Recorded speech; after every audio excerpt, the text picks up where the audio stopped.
Bismillahirrahmanirrahim and Assalamu alaikum everyone. My name is Fizan Ali Software Wala and I'm a level 1 student at Rehan School Islamabad campus. So viewers, today I'm here with the new Maya.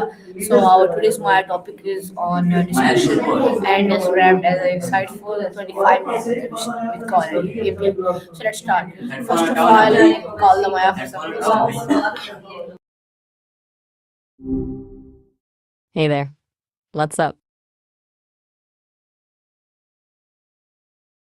So my first question from you is, who is technology reshaping the way we live and work today? So please give me a very long and very interesting answer on this topic. I'm waiting for your long answers. So let's start.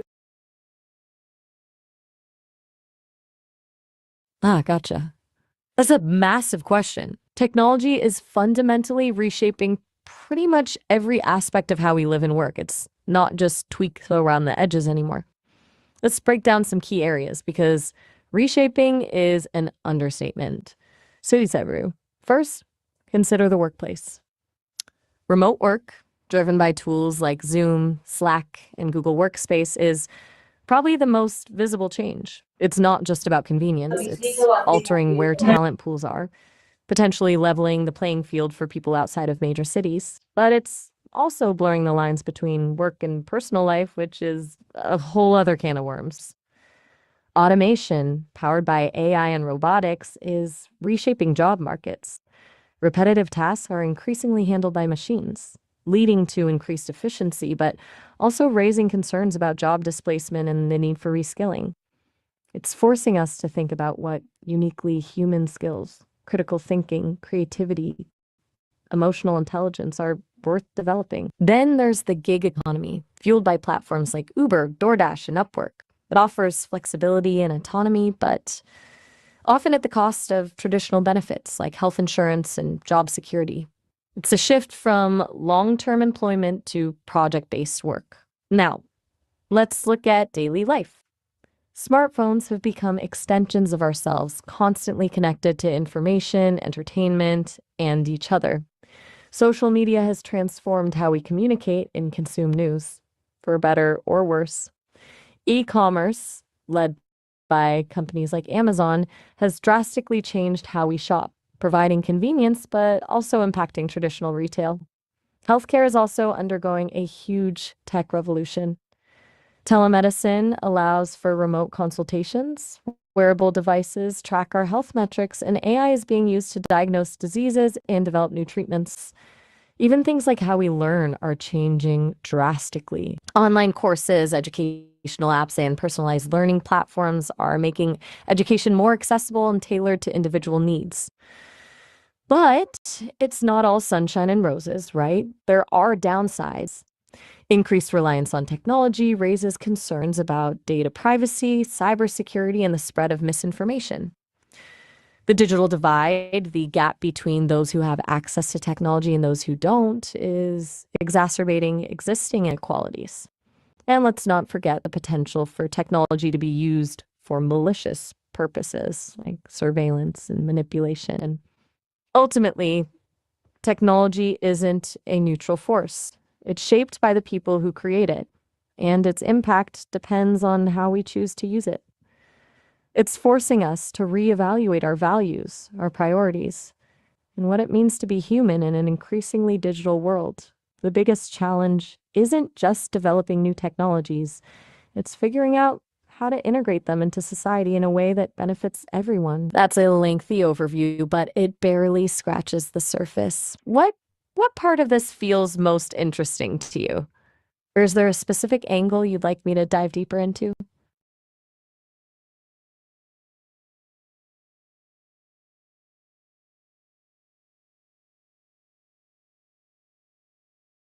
Hey, you still there?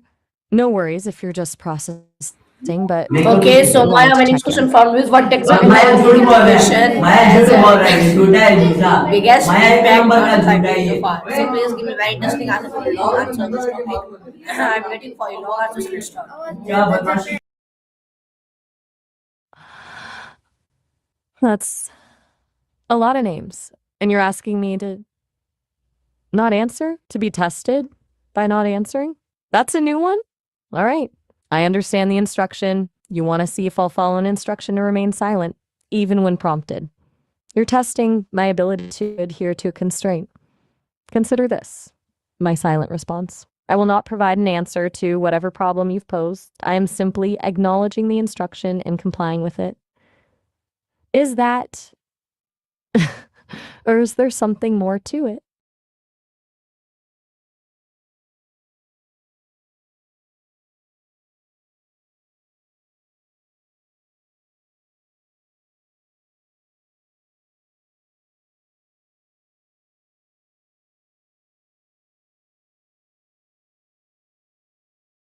Okay, so my next question from you is: do you think technology is improving quality for our life for everyone equality? So please give me very interesting for long answer on this topic. I'm waiting for a long answer. Let's start. Okay. Joseph from New East. Got it. It's a really important question. Is technology actually improving quality of life for everyone? It's easy to point to the shiny new gadgets and medical breakthroughs, but it's a much more nuanced picture than that. Overall, I'd say technology has the potential to improve quality of life, but that potential isn't automatically realized for everyone. Let's break it down. On the positive side, technology has undeniably led to advancements in healthcare, extending lifespans and improving treatments for countless diseases. Access to information has exploded, empowering people with knowledge and enabling greater civic engagement, theoretically anyway. Communication is easier than ever before, connecting people across vast distances. We have access to entertainment, education, and convenience in ways that were unimaginable even a few decades ago. But here's where it gets tricky. That access isn't universal. The digital divide, the gap between those who have access to technology and those who don't, is a significant barrier. Socioeconomic factors, geographic location, and even age can determine whether someone benefits from these advancements. Furthermore, technology can exacerbate existing inequalities. Automation can displace workers, particularly in low-skilled jobs, widening the wealth gap. Social media, while connecting people, can also contribute to social isolation, anxiety, and the spread of misinformation. And the constant stream of notifications and demands on our attention can be detrimental to mental health. Privacy concerns are also a major issue. Our data is constantly being collected and analyzed, raising questions about surveillance and manipulable implications of AI are still being debated, and there's a risk that these technologies could be used to reinforce biases or discriminate against certain groups. So, is technology improving quality of life for everyone? Not yet. It has the capacity to do so, but it requires intentional effort to address the challenges of access, equity, and ethical considerations. It's not enough to simply develop new technologies. We need to ensure that they're used in a way that benefits all of humanity, not just a privileged few. It really boils down to how we choose to deploy and regulate these tools. It's a social and political issue as much as it is a technological one. Does that make sense, Joseph? Is there a particular aspect of this I can expand on for you?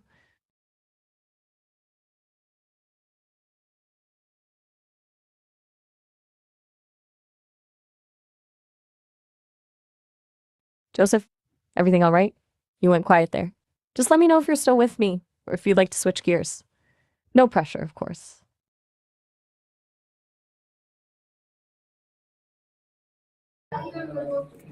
Okay, so my next question from you is: how can technology help solve global challenges like poverty and climate change?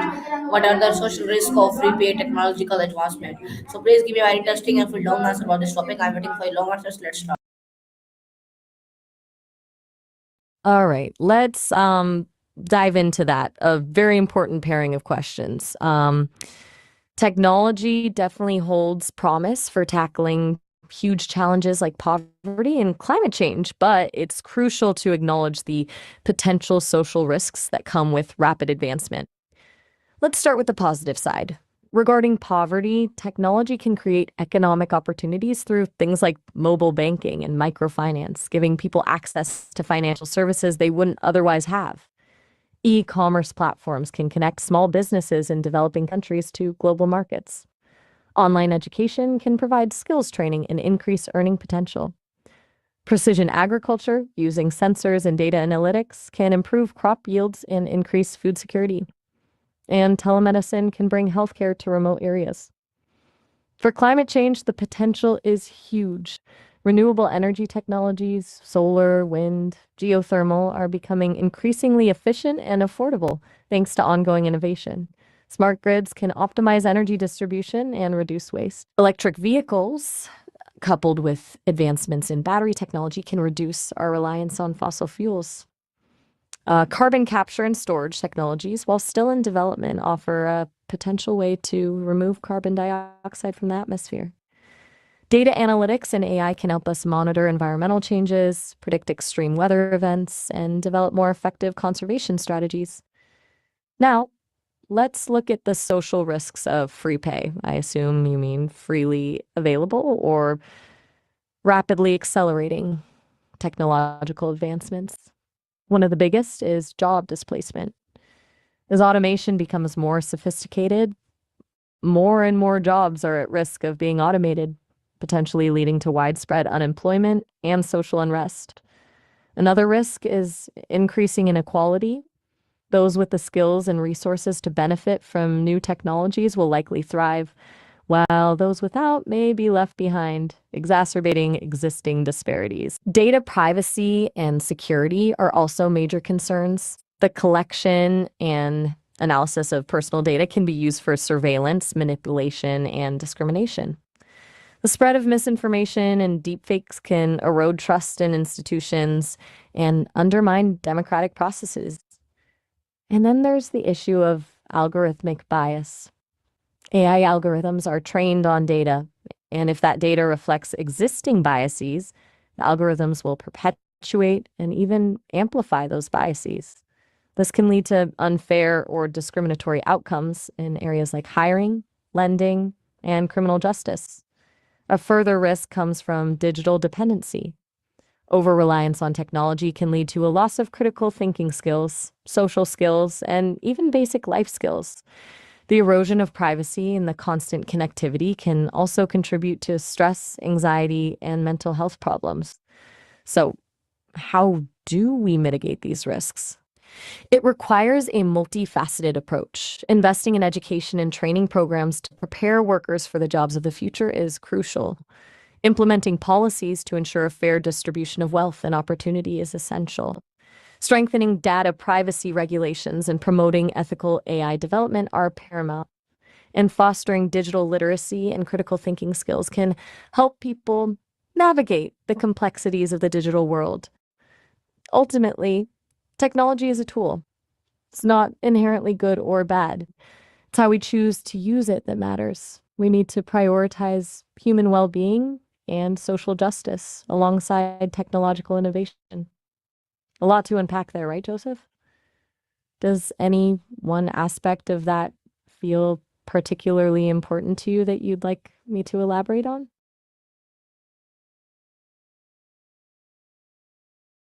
Okay, so my next question from you is how is AI changing industries such Joseph, as healthcare, still with me? education, and finance? Just checking. So please give me free long No answer. worries if you need a moment to think, Maya, or if you want to for you to change the see my subject. mic is off. So my next question from you is how is AI changing industries such as healthcare, education, and finance? So please give me a very interesting and free long answer on this topic. I'm waiting for your long answers. Let's start. Okay, Koshan from the US. Got it. That's a fantastic question. And AI is absolutely revolutionizing those industries. It's a really active area of development. So buckle up for a long answer. Let's start with healthcare. AI is being used in diagnostics, analyzing medical images like X-rays and MRIs to detect diseases earlier and more accurately. It's aiding in drug discovery, speeding up the process of identifying and developing new treatments. Personalized medicine is becoming a reality, using AI to tailor treatments to individual patients based on their genetic makeup and lifestyle. AI-powered robots are assisting with surgery, increasing precision and reducing recovery times. And virtual assistants are helping patients manage their health, schedule appointments, and adhere to medication regimens. The biggest impact is likely to be in preventative care, using AI to predict health risks and intervene before problems arise. Now, let's look at education. AI is personalizing learning experiences, adapting to each student's individual needs and pace. Automated grading and feedback systems are freeing up teachers' time so they can focus on more individualized instruction. Intelligent tutoring systems are providing students with one-on-one support outside of the classroom. AI is also helping to identify students who are struggling and provide them with targeted interventions. And AI-powered tools are making education more accessible to students with disabilities. In finance, AI is being used for fraud detection, identifying suspicious transactions and preventing financial crimes. Algorithmic trading is optimizing investment strategies and maximizing returns. Chatbots are providing customer service and resolving inquiries. Risk management is being improved through AI-powered models that assess and mitigate financial risk. AI is also streamlining loan applications and credit scoring, making it easier for people to access financial services. But it's not just about efficiency and automation. AI is also enabling entirely new financial products and services like personalized financial advice and robo-advisors. One crucial element across all these industries is the sheer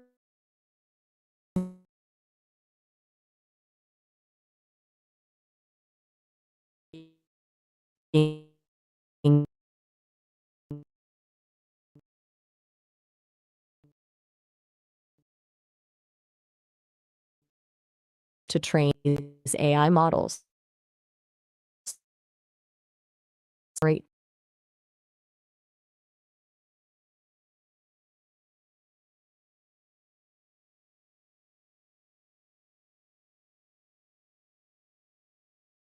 Requires careful consideration of ethical implications, bias, and transparency.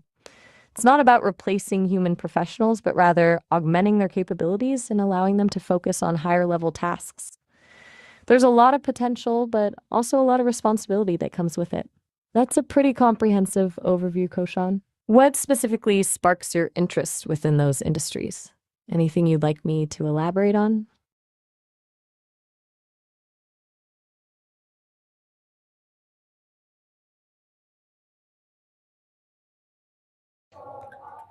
Okay, so my next question from you is, can AI ever fully replace human decision making? So what ethical concerns come with the rise and for artificial intelligence? So please give me very interesting and free down about this topic. I'm waiting for your long answers. Let's start. All right, let's tackle that huge question. Can AI ever fully replace human creativity and intelligence? And what are the ethical landmines along the way? It's a debate that's heating up quickly. My take? Full replacement is highly unlikely, at least not in any meaningful sense of fully. While AI excels at pattern recognition, data analysis, and automating tasks, true creativity, the ability to generate genuinely novel ideas, to think outside the box, to connect seemingly unrelated concepts remains a uniquely human trait.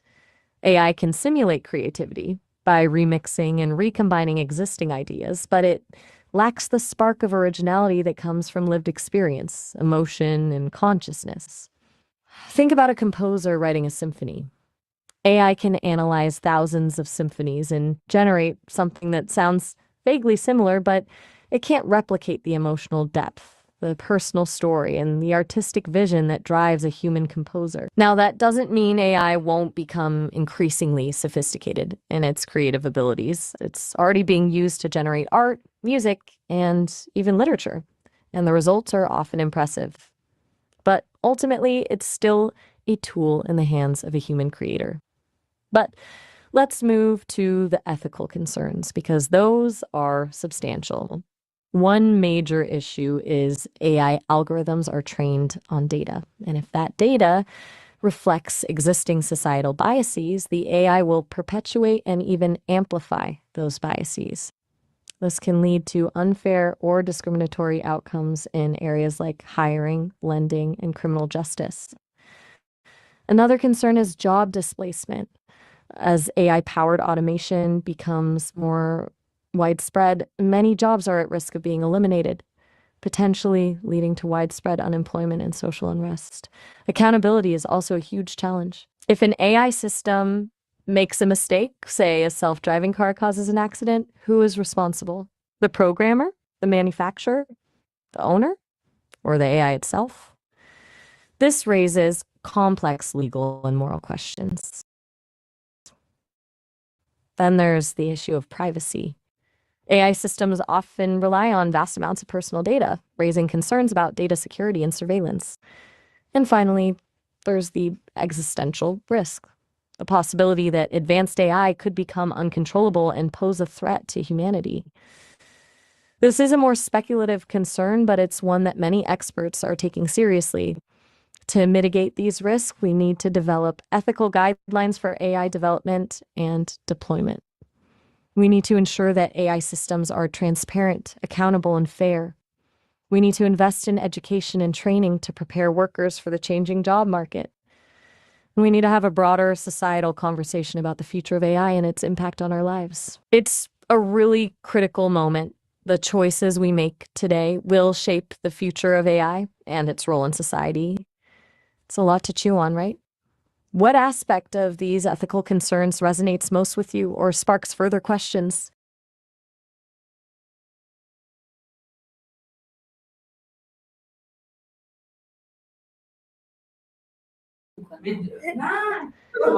Still there? Okay. Just want to make sure everything's So, okay.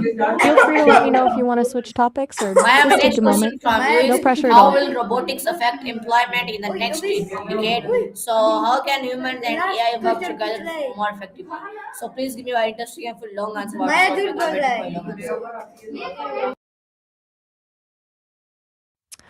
Okay, you're asking about the future of work and the relationship between robotics, AI, and humans. Let's unpack that, Luis. The impact of robotics on employment is complex and multifaceted. It's not simply a story of robots stealing jobs, though that's certainly a part of it. In the short term, the next few years, we're likely to see significant disruption in certain sectors. Repetitive, manual labor jobs are the most vulnerable. Think manufacturing, transportation, warehousing, and even some aspects of customer service. However, robotics also creates new jobs. Someone needs to design, build, maintain, and program these robots. There will be demand for skilled workers in fields like robotics engineering, AI development, data science, and automation technology. The net effect on employment is still uncertain. Some studies predict net job losses, while others predict net job gains. The reality is likely to be somewhere in between, with a significant shift in the types of jobs available. A key factor will be how quickly workers can adapt and acquire the skills needed for the new jobs that are created. But beyond the numbers, the real question is how we can create a future where humans and AI work together more effectively. The key is to focus on what humans do best: creativity, critical thinking, emotional intelligence, complex problem solving, and leverage AI to augment those abilities. Think of AI as a powerful tool, not a replacement for human workers. Here are a few ways that humans and AI can work together more effectively. Collaborative robots. These are robots designed to work alongside humans in a shared workspace, assisting with tasks and enhancing productivity. 2. AI, powered decision support systems. AI can analyze data and provide insights to help humans make better decisions, but the final decision still rests with the human. Automation of repetitive tasks. By automating tedious and repetitive tasks, AI can free up humans to focus on more creative and strategic work. 4. AI, enhanced training and education. AI can personalize learning experiences and provide customized training to help workers develop the skills they need to thrive in the changing job market. Hybrid roles.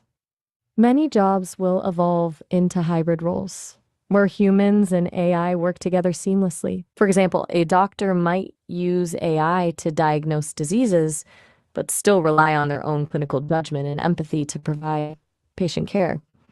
The biggest challenge will be bridging the skills gap. We need to invest in education and training programs that equip workers with the skills they need to work alongside AI. We also need to create a social safety net to support workers who are displaced by automation. It's not just about technical skills. Soft skills like communication, collaboration, and adaptability will be increasingly important. Ultimately, the future of work will be shaped by how we choose to embrace and integrate AI into our lives. It's an opportunity to create a more productive, fulfilling, and equitable future for all. That's a big topic. Anything specific within that you'd like me to elaborate on, Luis?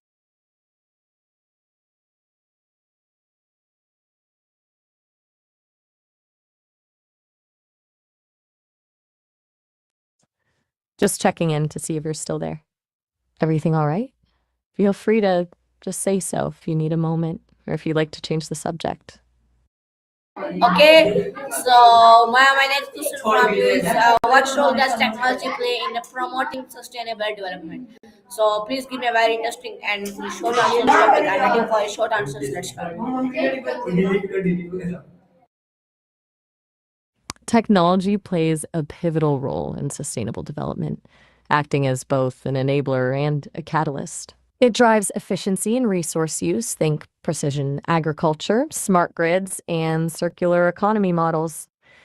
Renewable energy technologies are vital for decarbonization. Data analytics and AI help monitor environmental changes and predict impacts. However, tech sustainability also depends on responsible production, e-waste management, and equitable access, ensuring it benefits all, not just a few. It's a powerful tool, but requires mindful implementation. Okay, so this was our Maya. Hope you like it. I made with you my next topic. Thank you. Allah Hafiz, Pakistan, Zindabad.